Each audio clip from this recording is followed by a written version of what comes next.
C'est une journée qui s'achève, en tout cas, par cette rencontre ici au Conseil régional pour parler notamment de la plateforme de transfert technologique CEATEC Lorraine, qui fait partie du dispositif PAC Lorraine.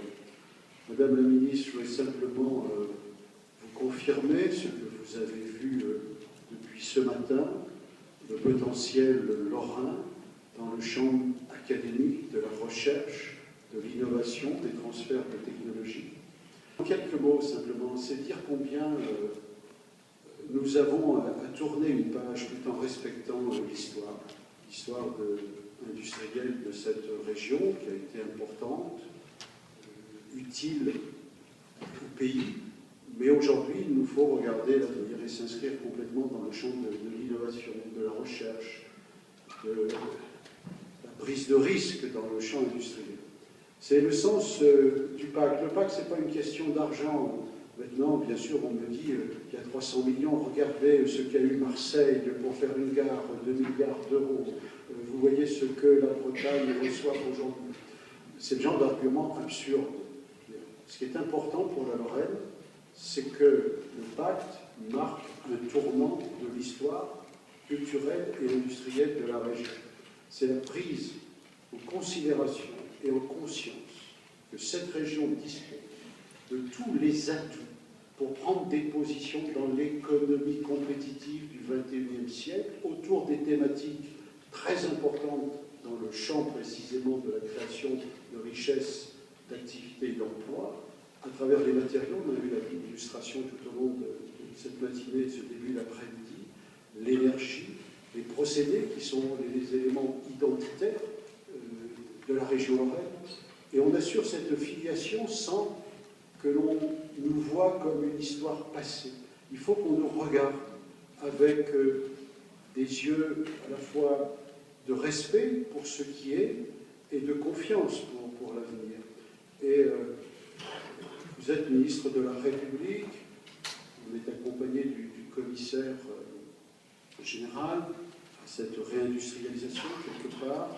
Il est important que vous partiez de Lorraine avec cette conviction très forte qu'ici, il y a des réalités, il y a des potentiels, que nous sommes en capacité de relever. Donc il faut qu'on nous regarde non pas comme un passé, mais comme un potentiel d'avenir.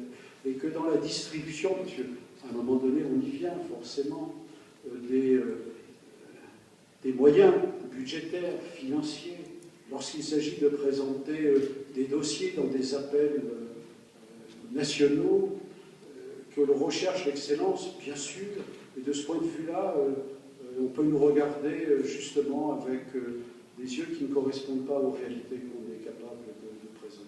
Donc c'est le seul message, et quand il y a au plan national des grands appels d'offres qui sont appréciés par des jurys internationaux, faisons attention de ne pas omettre aussi cette dimension territoriale de l'excellence. Nous ne sommes pas toujours dans la première division, nous avons un potentiel qui est un pacte de progression, un pacte de croissance que nous essayons d'illustrer. Nous étions, vous et quelques-uns d'entre nous, autour du Premier ministre. Et c'est ce matin-là que nous vous avons demandé, et j'étais le porte-parole de cet ensemble, le CEATEC en Lorraine. Et c'est ce jour-là que vous avez dit oui, pourquoi pas, et que le Premier ministre l'a confirmé. Il s'est passé un an c'est peu et c'est beaucoup. Il faut donc que le CEATEC Lorraine soit opérationnel au 1er janvier 2014, puisque c'est un outil du pacte qui a tout à fait son importance. C'était juste un clin d'œil, puisqu'on est presque un an, jour pour jour, à cette rencontre autour du Premier ministre Jean-Marc Ayrault. C'est M. Hidalgo, je vous en prie. Merci beaucoup.